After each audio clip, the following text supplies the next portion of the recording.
کل کے درس میں آپ حضرات کے سامنے دو احادیث مبارکہ اور اس کے ضمن میں جو مسائل اور احکام آئے ہیں وہ اختصار کے ساتھ عرض کیے تھے۔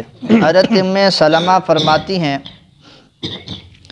کہ ام سلیم رضی اللہ تعالی عنہا نے رسالت مآب صلی اللہ علیہ وسلم سے عرض کیا، ان اللہ لا یستحیی من الحق، کہ یقیناً اللہ تبارک و تعالی حق بیان کرنے میں حیا اور شرم محسوس نہیں فرماتے۔ فَهَلْ عَلَى الْمَرْأَةِ مِنْ غُسْلٍ اِذَا احْتَمَلَتْ، مسئلہ یہ پوچھا کہ جب عورت کو احتلام ہو جائے تو کیا عورت پر غسل لازم ہوگا یا نہیں؟ رسالت مآب صلی اللہ علیہ وسلم نے جواب میں ارشاد فرمایا، نعم، غسل لازم ہوگا۔ صورتحال یہ ہوگی کہ جب عورت دیکھ لے پانی تو اس صورت میں وہ کیا کرے گی؟ غسل کرے گی۔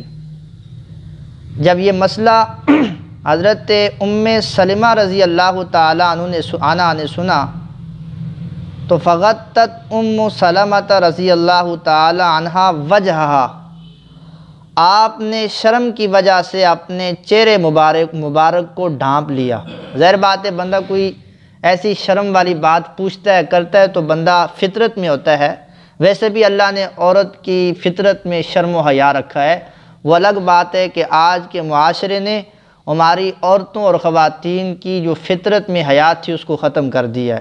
تو اللہ نے مزاج میں اور فطرت میں عورت کی حیا رکھی ہے۔ تو حضرت ام سلمہ رضی اللہ تعالی عنہا نے شرم کے مارے اپنے چہرے کو چھپا لیا۔ وقالت، اور عرض کرنے لگی، یا رسول اللہ، اے اللہ کے پیغمبر، اوا تحتلم المرأۃ، کیا عورت کو بھی احتلام ہوتا ہے؟ اب ظاہر بات ہے، اس سے معلوم یہ ہوتا ہے کہ ام سلمہ رضی اللہ تعالی عنہا کے علم میں یہ بات نہیں تھی کہ آیا کہ عورت کو احتلام ہوتا ہے یا نہیں ہوتا۔ اس کی وضاحت میں کرتا ہوں، ترجمہ سماعت فرمائیں۔ آپ صلی اللہ علیہ وسلم نے جواب میں فرمایا، جی ہاں، عورت کو بھی احتلام ہوتا ہے۔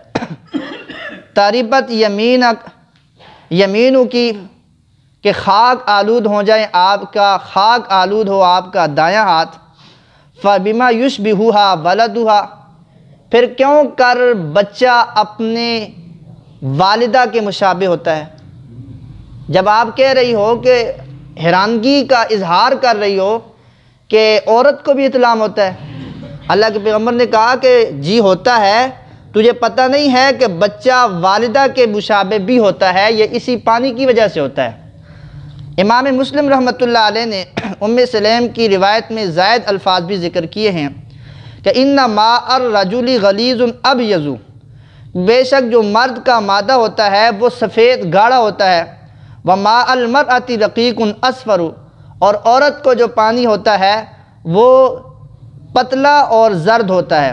فمن ایہما علی او سبق یکون منہ الشبہ، کہ ان دونوں میں سے جس کا بھی پانی غالب آ جائے بچہ اسی کے مشابہ ہو جاتا ہے۔ یہ پوری حدیث ہے۔ حضرت ام سلیم رضی اللہ تعالی عنہا نے رسالت مآب صلی اللہ علیہ وسلم سے یہ مسئلہ پوچھا، اور اول خود ہی فرما دیا کہ اللہ کے پیغمبر، جب اللہ حق بیان کرنے میں حیا والا معاملہ نہیں فرماتا تو پھر میں کون ہو سکتی ہوں کہ میں حیا کروں۔ لہذا مسائل شریعہ کو سمجھنے کے لیے بات کی وضاحت اور مسئلے کو سمجھنا بہت ضروری ہوتا ہے۔ اب یہاں پر ماشاءاللہ کافی سارے بچے جو ہیں نا، ایک دو بچہ ہی ہوگا جو چھوٹا ہوگا تو سمجھ سے باہر ہوگا، باقی سب یہ بچے یہ کیا ہیں، یہ سارے کے سارے بلوغت کے قریب ہیں، اور یہ معاشرہ یہ ہمارا مستقبل ہے۔ اب ظاہر بات ہے ان بچوں کی تربیت نہیں ہوگی، ظاہر بات ہے آپ جو بوڑھے لوگ ہیں انہوں نے تو زندگی گزار دی ہے جیسے کیسے بھی گزاری ہے۔ اللہ تبارک و تعالی خطاؤں سے درگزر فرمائے تو آئندہ چل کے اس زندگی کو اور آسان کرنا ہے۔ تو اس لیے ان مسائل کے سمجھنے میں کسی قسم کی بندے کو شرم اور آر محسوس ہی نہ ہی عمر کے لحاظ سے۔ بعض لوگ ایسے ہوتے ہیں نا کہ بھائی یہ استاد چھوٹا ہے مجھ سے، تو میں سے کیا مسئلہ پوچھوں گا۔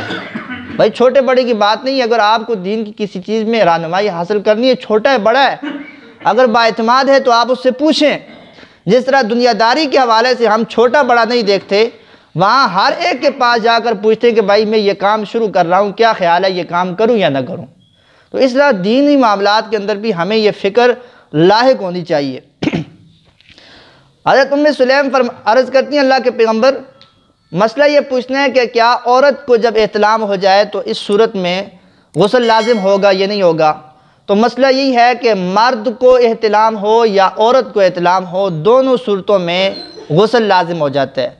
لیکن یہ بات تجربے کی اور مشاہدے کی بات ہے کہ خواتین کو مسائل کا علم نہیں ہوتا ہے، وہ اس چیز کو کچھ سمجھتی نہیں ہے، حالانکہ یہ جس طرح مرد پر لازم ہوتا ہے۔ اب ظاہر بات ہے ایک بچہ ہے، اب 16-17 سال کا بچہ ہے، اب 16-17 سال کا بچہ قانونی طور پر بالغ ہے، شرعی طور پر کیا ہے بالغ ہے۔ آج کل تو چونکہ ظاہر بات ہے خوراکیں بھی ایسی ہیں تو بچے جلدی بالغ ہو جاتے ہیں، تو اب ان بچوں کو پتہ ہی نہیں ہوتا کہ بھائی پاکی نہ پاکی کیا چیز ہوتی ہے۔ اس میں سب سے بڑا کردار والدین کو ادا کرنا چاہیے۔ والدین کو چاہیے کہ اپنے بچوں کی تربیت کریں، اور خود آپ اس معاملے میں تربیت نہیں کر سکتے تو کسی بندے کے پاس بھیجیں تاکہ ان کو سمجھائیں، سکھائیں کہ بھائی یہ پاکی نہ پاکی کے مسائل کیا ہیں اور کیا کچھ کرنا چاہیے۔ یہ بہت ضروری چیزیں ہیں۔ آج ہماری نوجوان طبقہ بڑے بڑے شادی شدہ بھی ہو جاتے ہیں، ان کو مسائل کا علم نہیں ہوتا پاکی نہ پاکی کے حوالے سے، کیونکہ کچھ ساتھی پوچھتے رہتے ہیں شرما شرمی بھی، وہ سوال بھی ایسے نہیں کرتے کہ مجھے یہ پیش آیا ہے۔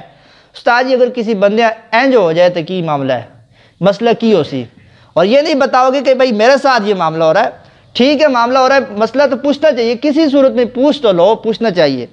تو اس لیے حضرت سلیم رضی اللہ تعالی عنہ نے یہ مسئلہ پوچھا تو آپ صلی اللہ علیہ وسلم نے فرمایا کہ جب پانی نظر آ جائے نا تو پھر ایسی صورتحال میں کیا کرے، غسل کرے۔ اور یہی کیا ہے مسئلہ مرد کے بارے میں بھی ہے کہ مرد جب بالغ صبح اٹھے، اگر وہ اپنے کپڑوں پر ایسا کوئی پانی دیکھتا ہے تو ایسی صورتحال میں اس کے لیے لازم ہے کہ وہ کیا کرے، غسل کرے۔ اچھا جی، اب دوسری بات یہ ہے کہ حضرت سلمہ ام المومنین ہے جو، ان کے سوال سے یوں پتہ چل رہا ہے گویا کہ ان کو پتہ ہی نہیں عورتوں کو احتلام ہوتا ہے یہ نہیں ہوتا، حالانکہ یہ خود عورت ہیں، ان کو پتہ ہونا چاہیے تھا۔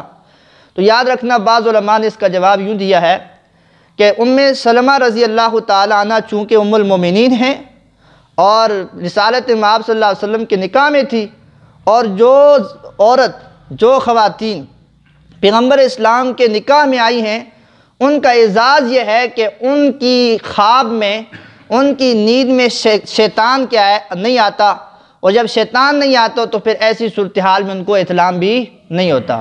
بہرحال یہ ان کی خصوصیات ہیں، تو اس وجہ سے حضرت سلمہ رضی اللہ تعالی عنہ نے یہ سوال پوچھا تو اللہ کے پیغمبر نے اس کا جواب دے دیا۔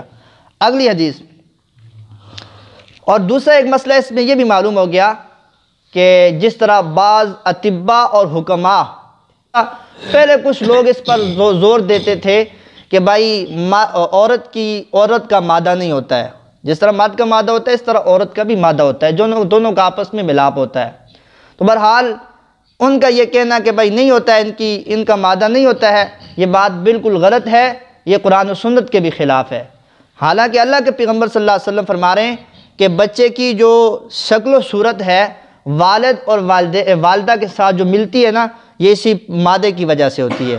اب بعض بچے جو ہوتے ہیں زیادہ والد کی مشابہ ہو جاتے ہیں، اور بعض بچے جو ہوتے ہیں وہ زیادہ والدہ کی مشابہ ہو جاتے ہیں۔ اس کی وجہ اللہ کے پیغمبر صلی اللہ علیہ وسلم نے یہ بتائی ہے کہ جس کا مادہ غالب آ جاتا ہے نا، اسی کی مشابہت کیا ہو جاتی ہے، زیادہ ہو جاتی ہے۔ تو اس لیے اس حدیث بھی بتا رہی ہے کہ بھائی یہ عورت کا مادہ ہوتا ہے۔